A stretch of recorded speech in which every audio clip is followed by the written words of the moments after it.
we are saying yesterday, shaping the mind beautifies the body. Unless one has cultivated the mind with the method of Satipatthana successfully, the mind will not become properly tamed and cultured. Of course, with reflection one can cultivate some kind of knowledge in its own right, as was described, the Paṭṭisaṅkharana bala. One can have the power of reflection. By reflection, one can, of course, improve the mind. But unless one has done satisfactorily to cultivate the mind and insight to the satisfactory stage, the mind will not be properly tamed or regulated. If the mind is not properly cultured, then the body also will not be cultivated, nor will the speech, the manner of speech be. So, to improve the mind,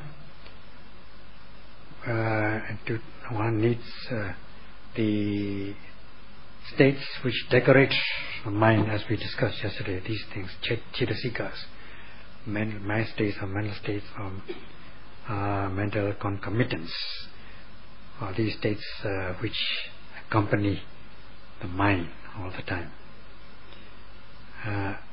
Only when these beautiful mental states enter the stream of consciousness will the mind becomes beautiful, leading to the cultivation of physical behaviors, so that they become pure, blameless and beautiful.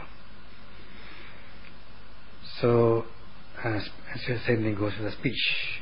The manner of speech will also become pure, blameless and beautiful. Therefore, it is obvious that mind is the main. Cultivation of the mind is the main. As it said, Atta Depositi Citta.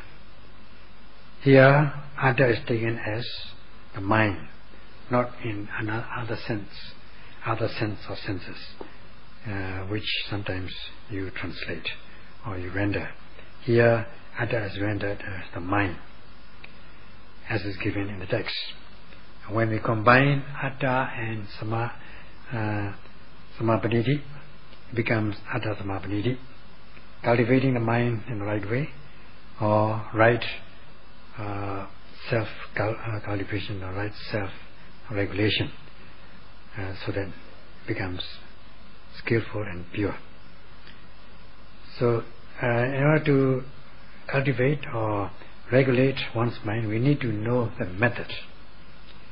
Hence, here comes another partner, namely the Sadhamma Savana, listening to the sublime Dhamma.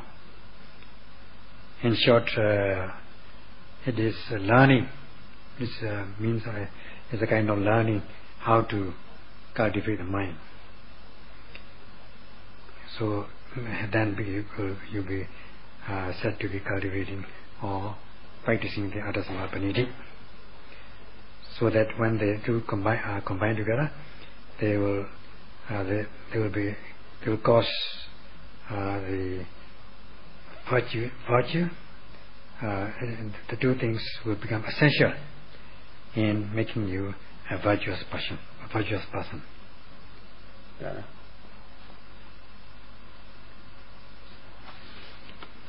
To put it down to practice, when we are watching the abdomen or during sitting meditation and noting rising, falling as they take place, with precision, energetically, sustaining mindfulness and deepening the concentration at that moment, how valuable will be your state of mind.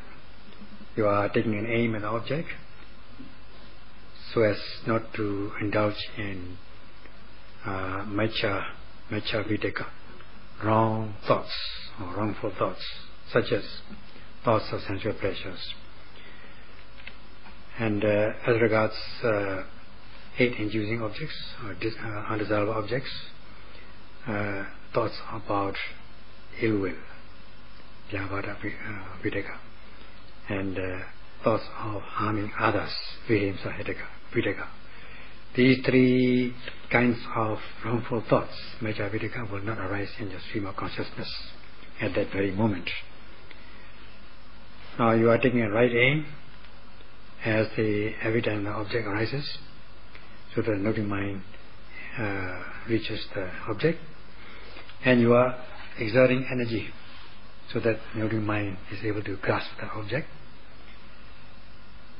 And as you are able to note, sustaining mindfulness at one moment, at every moment of mindfulness, the mind falls calm and collected on the object of attention. Then, talking about this may take a long time rather than actual happening. The mind will fall. As soon as you note, there will be concentration. So quick will it be that it takes more time to talk about it. Now, as much as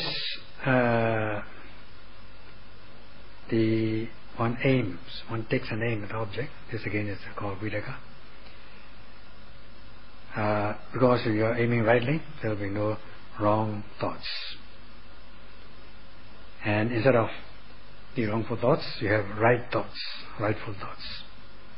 And with the application, exertion of energy, the defilements are not accepted. They are said to be abandoned, overcome. Not accepted or abandoned or overcome by not giving a chance to these defilements to arise in the stream of consciousness. This is the function of energy, Virya. As said, Virya expels, repels evil things. Now, opening the door to skillful things to rise in the stream of consciousness, and not giving a chance for the unskillful things to arise. This is its function, so that the mind becomes pure. And as you are able to sustain mindfulness, you're deepening concentration. Just imagine at that moment the sensual thoughts have no chance to arise in your mind, and sensual thoughts such as wishing to see pleasant, desirable, beautiful things, hear pleasant, desirable, beautiful things, and so on. And as regards undesirable things, no ill will, no hatred, no dissatisfaction, no disappointment. How nice it is. Your mind is not pursuing or following greedy things, greediness.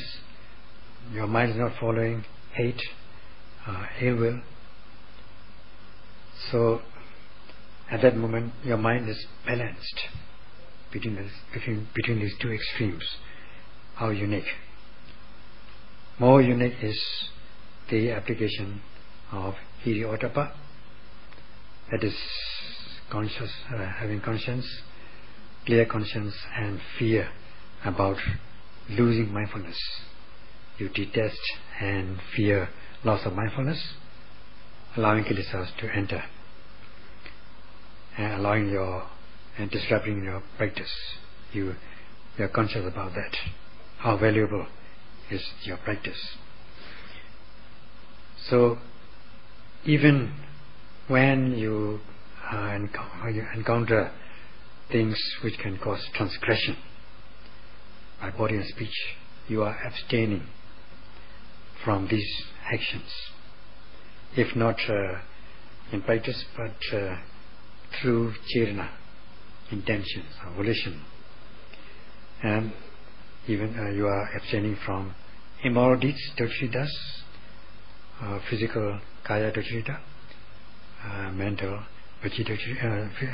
verbal dochirita, and there will be no wrong livelihood, even if you are not actually doing it, you are abstaining from these things by virtue of your intentions, good intentions, chirana, or volitional action. So even when you meet such events to cause transgression, you'll be able to abstain from such acts of transgression. And later, with the cultivation of insight, knowing the mind and the body, discerning the mind and body, that this is the noting mind, this is the noted object, and their conditionality, and the old giving place to the new, and the nature of impermanence, things arising and passing away, things which are the conditioned things which are subject to the conditioned psychophysical phenomena, subject to impermanence. They arise and pass away, and they are unsatisfactory, and they are unmanageable, not self, uncontrollable. They arise at their will, not at your will. Such are the universal characteristics that you will come to understand. And this is cultivating knowledge. This is discriminating knowledge. At that time, mind becomes clear. The truth is not hidden from you. This is purification of the mind, so that it becomes blameless and graceful, cultivated. So just imagine when such things happen. So the mind will become, in this way, the mind will become beautiful, graceful, and decorated. And this will be known by every yogi who practices respectfully and carefully. There's no denial about this. You can experience with your own personal practice.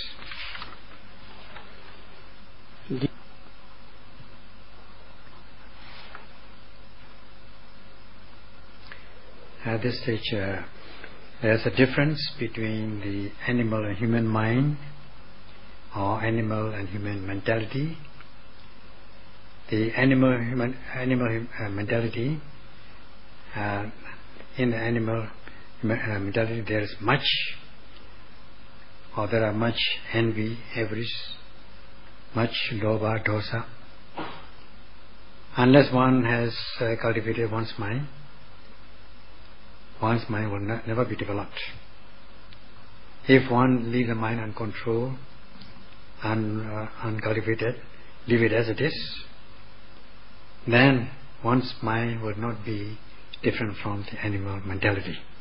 Although one can be called human being, because it appears human being, but since the mind has not been controlled, cultivated, because the mind is not shaped, the mind is not properly cultivated, the mind would not properly be shaped and fashioned.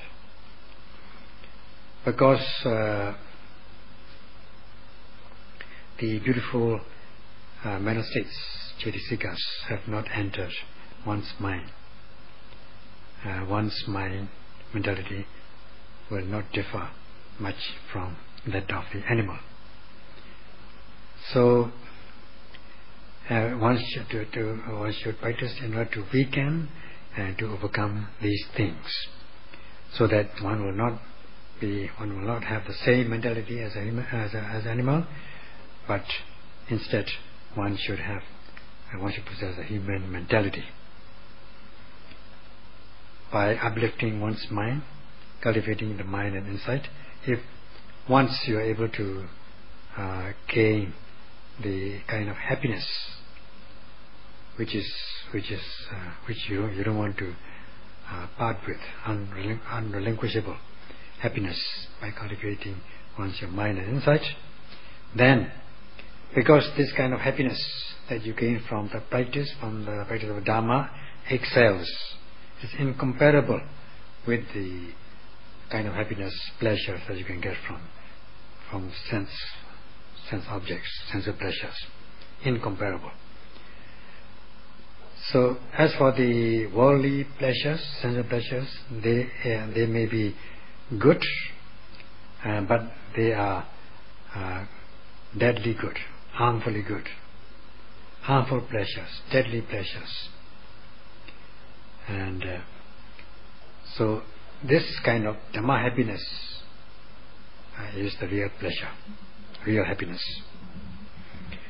Then at that moment, just as when somebody has taken a very delicious or tasty food, one remembers one's dear friend. So too, when one has tasted the flavor of the Dhamma, that this is incomparable to sensual pleasures, then you remember your dear friend, your close friends. With whom should I share this Dhamma, this practice, or this knowledge? So you will look for a dear friend, and then share your knowledge with your friends, so that they can be happy just like yourself and be free from suffering. How nice it is. Beginning with a close friend, you will talk to them, share your knowledge, share your practice, and this is wishing for the welfare of others. You come to understand that you are wishing for the prosperity of welfare and prosperity of others. So by this you are cultivating metta, loving kindness. And knowing that if your friend is not able to undertake this practice, your friend will not be able to realize or to taste this flavor, then will not be able to escape from suffering, and he or she will be just sunk into mired in the sensual pleasures, and will only meet with danger or harm. And how pitiable he or she will be. In this way, you think about your dear close friends. So, unless you are able to cultivate your mind, you will not be able to escape from suffering. In this way, you are cultivating metta and karuna, the real metta and karuna, wishing for the welfare and prosperity of others, having compassionate feeling, compassion, sympathy in that you don't want others to suffer, instead escape from suffering. So by practicing such is the benefit of the practice of Satipatthana, wishing for the welfare and prosperity of others.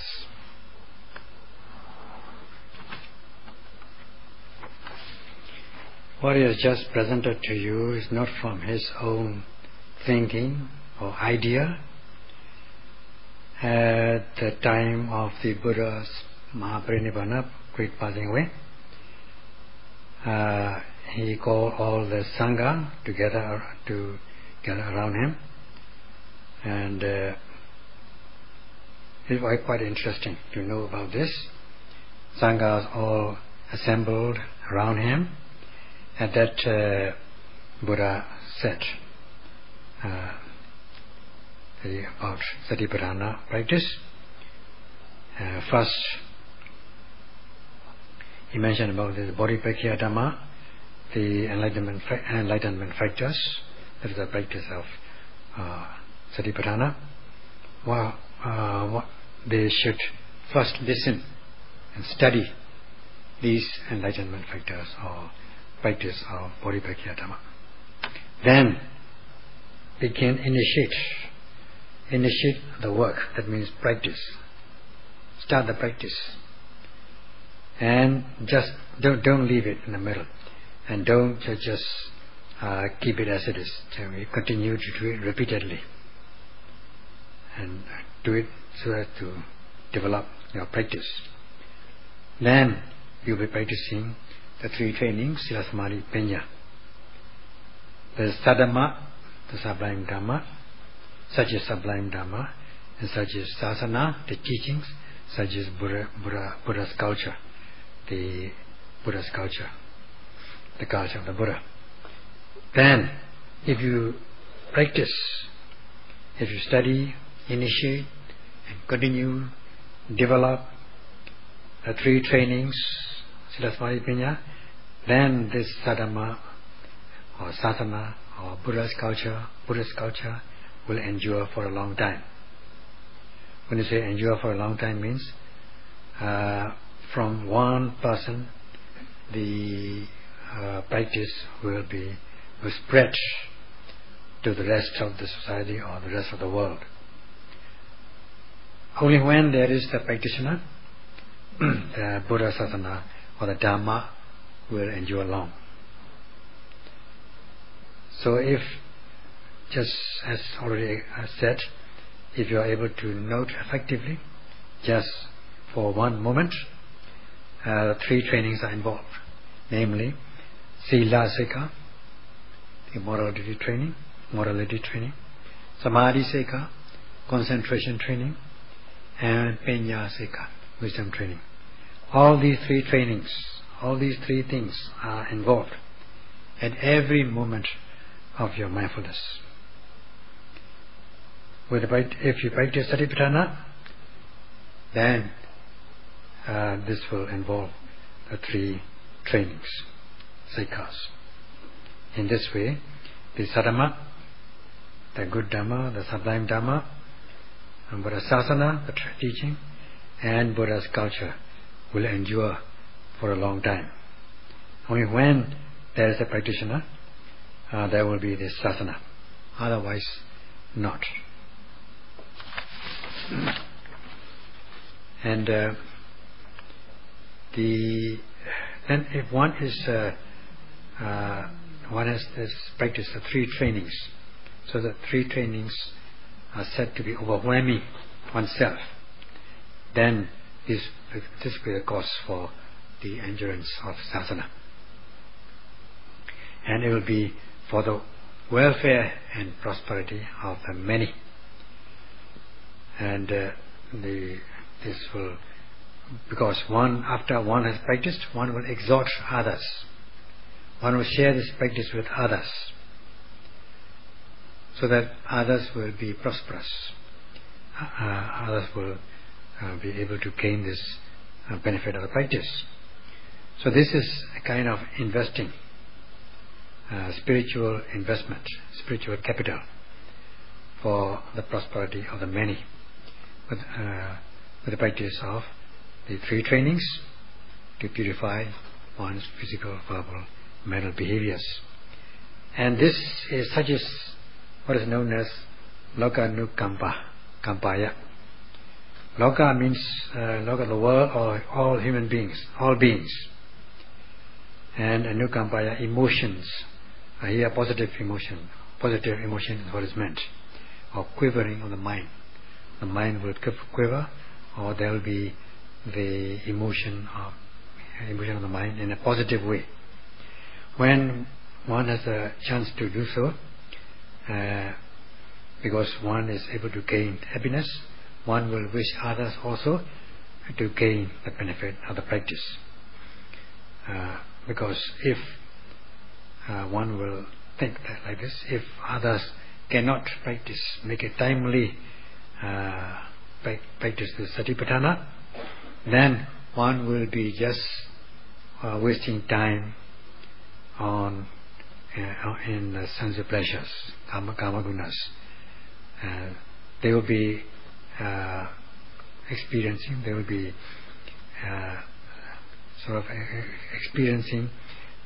the happiness of sense of pleasures. They may realize that, but such pleasures are deadly, such pleasures are harmful, and they are sure to suffer. So in this way, after one has practiced, one wishes others not to suffer. Instead, one wishes to undertake the practice and experience or gain the flavor of the Dhamma.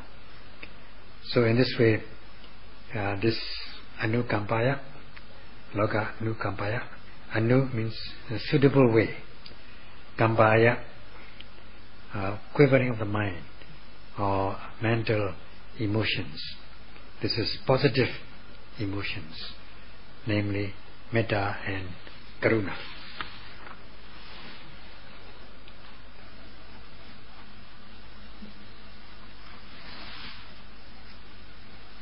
Then you will be able to possess this genuine metta and karuna, not mixed or adulterated with tanha or soka. And you will have the positive emotions. Your mind will be moved, and such person will not stay quiet. He or she will gradually possess metta and karuna. With positive metta and karuna, he or she will wish for the welfare of others, for the prosperity of others, not wishing others to endure suffering, because one has this metta towards others. In this way, one will come to possess positive mentality, good relations, good human relations, such as the quality of patience, tolerance, forgiveness, painstaking. One will only be the loser, not the winner. And one will have sympathetic feeling. And in this way, one will have this compassionate feeling towards others, not wishing others to endure suffering. Instead, one will not look at one's own interest, one's own prosperity. One will forego one's chances of one's prosperity and welfare for the good of the many. This is compassionate feeling, helping others, such as doing for the prosperity and welfare of others, for the men and devas, wishing for the welfare of others. And in this way, we can bring about this Dhamma, new Dhamma generation, and who understand the Dhamma prosperity as much as they understand the Dhamma generation, understand Dhamma prosperity, will only wish to work for the Dhamma, for the welfare of others. And in this way, when this Dhamma generation grows up, we become Dhamma relatives. We will be related by Dhamma blood, by means of Dhamma blood, by way of Dhamma blood.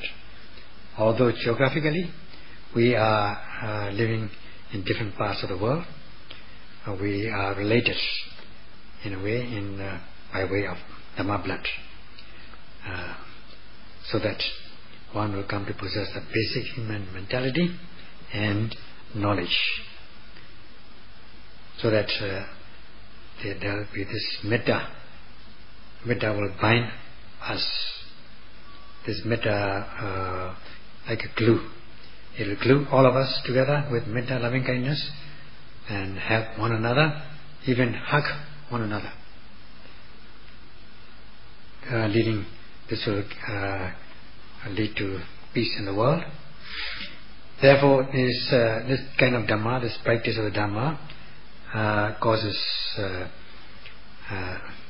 this generation of the Dhamma relatives, so that the world will be peaceful with the human mentality, human knowledge.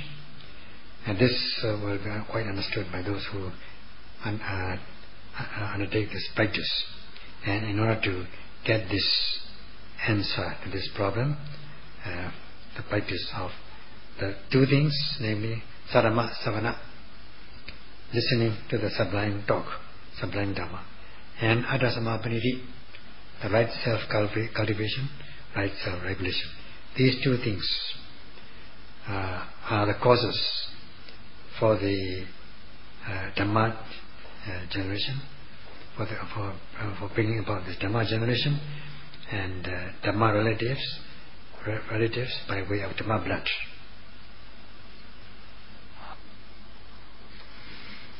In order to shape the mind so that the body also becomes properly fashioned, we practice these two things, Sadhamma and Antasammapaniti. And in this connection, the Buddha's admonishment to his son Rahula is very interesting. In the Rahulavada Sutta, discourse on admonishment to Rahula. The Buddha asked, what use is the mirror? And Rahula replied, Vijavaganato Bandi, Vanavasa, for reflection. So the question also is very short and short to the point, and answer also is very short and to the point. It may not be easy to understand normally, but for those who have undertaken the practice, shaping the mind to shape the body, will understand it properly. Like as is given yesterday, when one goes in front of this mirror, or life-size mirror, and look at oneself through the mirror, then one can see whether one is properly shaped or fashioned.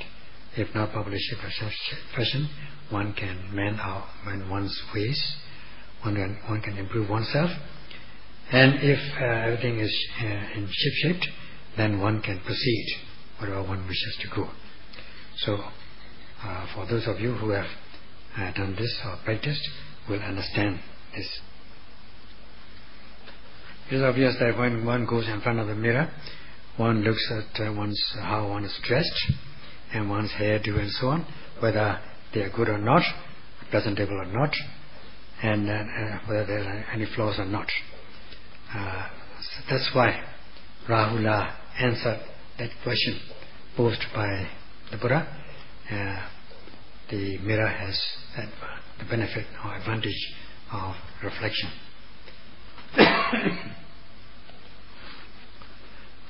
And the Buddha continued to Rahula, like one looks at the mirror for reflection, one should also look at one's own physical bodily actions, whether they are good or bad, skillful or not skillful. One should also reflect upon one's speech, the manner of speech, whether it is skillful or not, good or bad, and whether one's mind is good or bad. In this way, to analyze, to reflect upon one's physical, verbal, mental behaviors, by looking at the spiritual mirror or Panya mirror, to look whether one is skillful or not. If, just like when one goes in front of the mirror, if it's not good, then one mends one's ways. If it's good, one tries to improve it so that one becomes better and better. That is the benefit of the mirror. So too with the spiritual mirror. When one reflects upon oneself, one's behaviors, physical, verbal, mental behaviors, if it's not skillful, not good, then one can improve it. If it's good and skillful, one can make it better and better. That is the benefit of the reflection into the spiritual mirror. But as for us, men or women, they like to be beautiful physically, but they don't care very much about their mental beauty. They forget about looking into their spiritual mirror in order to correct their conduct. So, in order to cultivate their mind. Because one is not doing that, and one is wanting in this penya, wisdom or knowledge, one is suffering, beginning with the suffering, mental suffering. The root cause lies in the lack of this Penya mirror or spirit reflection in the spiritual mirror. Everybody has shortcomings, weakness, flaws, but as for the essence, not everybody possesses the essence, essential things. Because one is not cultivating one's mind, one's body, speech are also not properly shaped. Hence, not everybody possesses the essence, the essential things. Because one does not go in front of the spiritual mirror, Penya mirror, to look at one's own flaws, one's own shortcomings, unskillful things, one cannot understand. Because there is no reflection, no spiritual reflection about oneself, one does not understand or know one's own shortcomings, flaws. So one thinks that because one does not go and look in the mirror, spiritual mirror, one thinks that one is flawless, blameless, flawless, pure, only seeing the flaws of others and not seeing one's own shortcomings, weakness. So the Buddha has admonished that one should not look at others' faults. Instead, one should look at oneself, and if there are faults, one should mend one's ways in a timely manner, so that the essence will take the place of flaws or shortcomings, faults. Essence in the sense of Sila Samadhi Penya, the three trainings. These are the essences, real essences. Once these essences enter you, or once you come to possess these essences, then you will come to possess another essence, that is Vimukti essence, the essence of freedom, essence of liberation, freedom from slave to unskillful things, to kilesas, and then realize peace.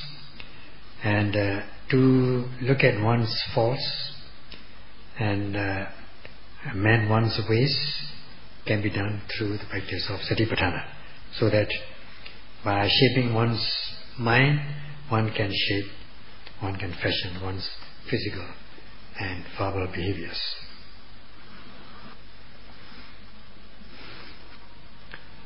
Now, Buddha has, in accordance with the Buddha's teachings, one practices shaping of one's, cultivating one's mind in order to shape and fashion one's body. With this, as much as you practice, you will be free from impurities which can cause you ugly, such as the greed, hatred, delusion. You will be free from that. As much as you are able to undertake that practice, then you will become satisfied with your life. And there are two things, the internal beauty and external beauty. People give more preference to, actually internal beauty is more important, and whereas people put more emphasis on external beauty instead of internal beauty, which is more important. If one understanding this, one should be able to cultivate one's mind in accordance with the Buddha's teachings, so that one can shape one's life and be able to shape one's physical and verbal behaviors. That's why the Buddha has another epithet. Buddha has given this epithet, that is Alankara Karako Viya Buddha. Alankara Karako. The Buddha is, as the saying goes, by shaping the mind, one can shape the body. Buddha is a great decorator, beautifier and decorator by means of sadhama, the sublime Dhamma. With the sublime Dhamma, one can shape and beautify one's mind, and that is given by the Alankara Karako. the Buddha is like a great decorator. And again about Dhamma, the epithet is Alankaro via Dhammo. Now as for the sublime Dhamma, by listening to that sublime talk and cultivating one's mind, one can purify one's physical, verbal, mental behaviors. Then one will realize the benefits by listening to the sublime Dhamma. Just like when one is fashioning oneself or beautifying oneself, one needs these things that we discussed yesterday, all the paraphernalia, gadgets. So also in the purification, by purification of Sila, Samadhi, Panya, the three trainings, there are these gadgets and paraphernalia, such as Sada, faith, Sati, Hiri, Ottappa, Adoba, Adoda, Atosa, Aloba. All these things are like your gadgets with which you improve or develop the mind. So as much as you are able to develop it, improve it, then you are bound to realize the benefit of the process of purification, such as Sadhama. And Sadhama is qualified or given as means or gadgets of decoration or purification.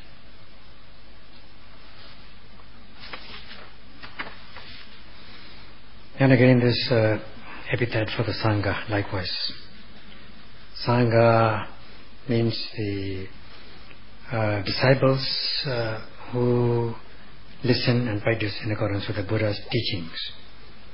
Ariya, the noble ones, the noble individuals are also called Sangha, but in the Suttanta, in the discourses, whoever follows the teachings of the Buddha can be called this Sangha. Of course, if you are in the list of Bhikkhu as a practitioner, you can become a member of the Sangha.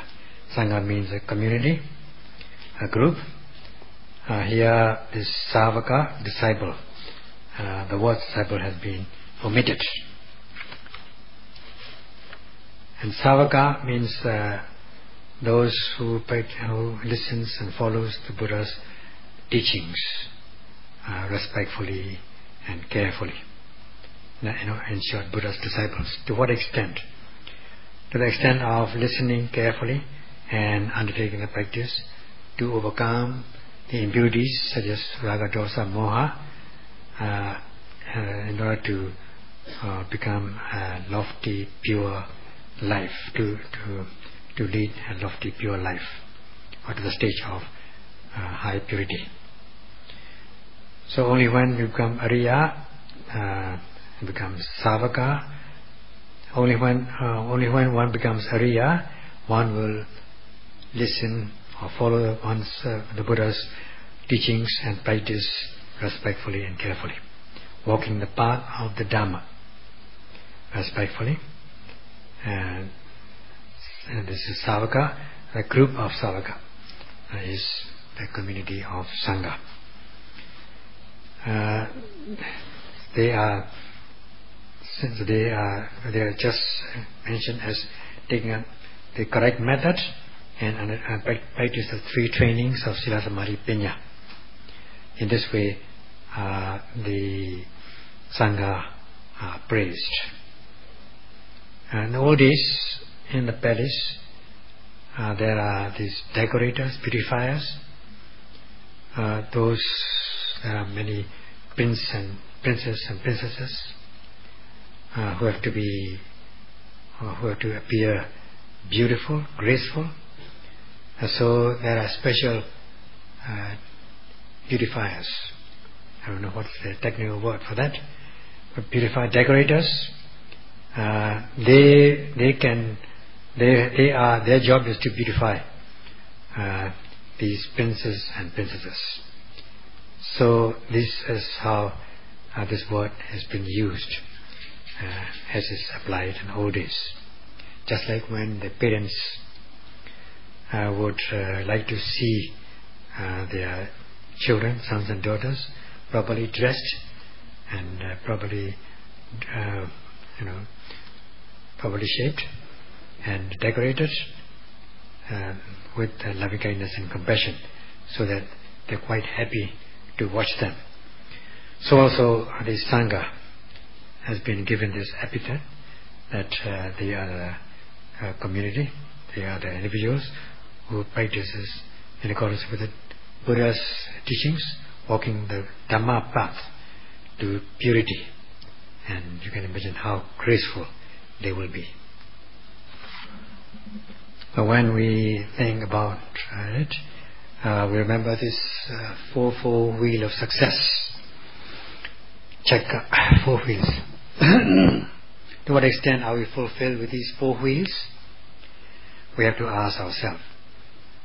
Now, if you remember, the first one comes Paṇḍitā Sayadaw, coming and living in a suitable place where you can mend your ways, where you can shape your mind to shape your body.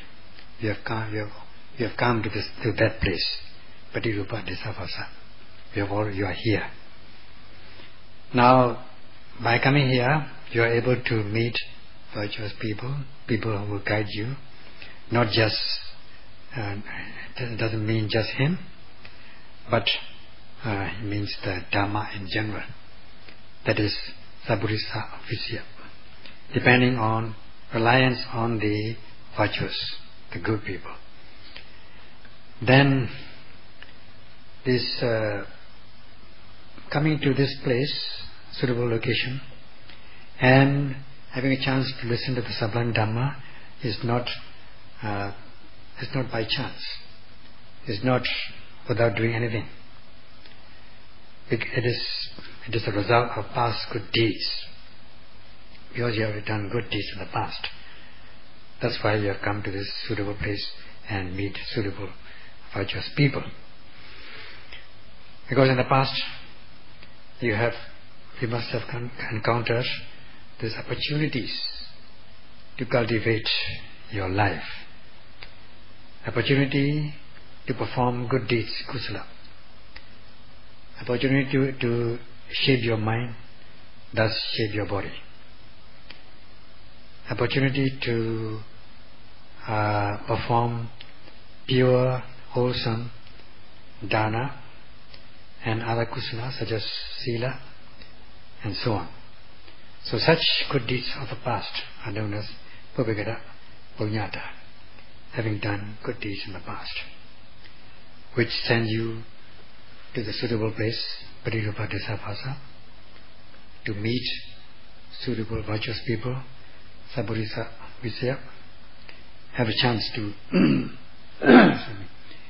have these chances because of the past deeds. Now you have a chance to shape your mind, to shape your body. And not only that, not only listening to the talks, but you have the chance to undertake the practice, to really put it on to practice. And you have this result of this as a form of result must have the cause which lies in the past good deeds, Pubbekata Puññata, having done good deeds in the past. That has to be understood. Therefore, when one is practicing this sublime Dhamma, one is having a chance to practice the sublime Dhamma means you have good paramis, good perfections. Parami means the perfections, spiritual perfections as a result of past deeds. So it should be very encouraging. This will be continued tomorrow.